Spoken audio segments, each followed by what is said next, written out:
Элдер силер болсо аябай умный экенсиңерго, силерге дагы бир суроо берип койсом болобу? Могу комардар барго, комардарчы учатко. Ошо комардар кантип тамактанат?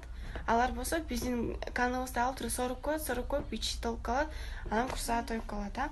Вот, например, ошо комар бизди соруп койгон, анан анын тошуну бар болуп калса, анан төрөп койсо, биз эмне анын эмебиз болуп калабызбы, эле тууганчыбызга төрөп берип коетпу бизгечи? Мага окшошкон комар төрөлүп калатпы. Эмне деген ал анын апасы менин канымды ичип койгон, а менин ДНКмды алып койгон. Ошондой кылатпы? Элдер, мен силерден бир нерсе сурайын деп аткам да, эмнеге биз өзүбүздү эмнентете албайбыз? Например, эшикте азыр мезгилдер болот атко.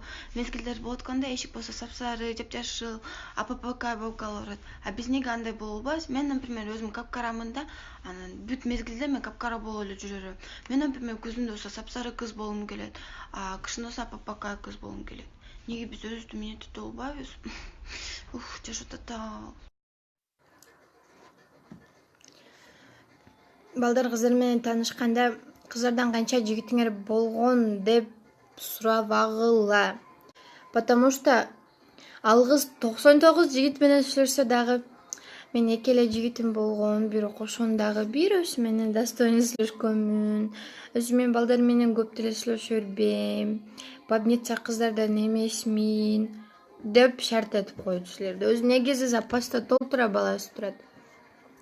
Анан силерге келип таанышканда уже мен жигиттер менен сүйлөшпөйм, андай деп няшка. Спортқа коюлган акчалар! Чоң утуштар! Тез арада төлөмдөр! Ишенимдүү букмекер!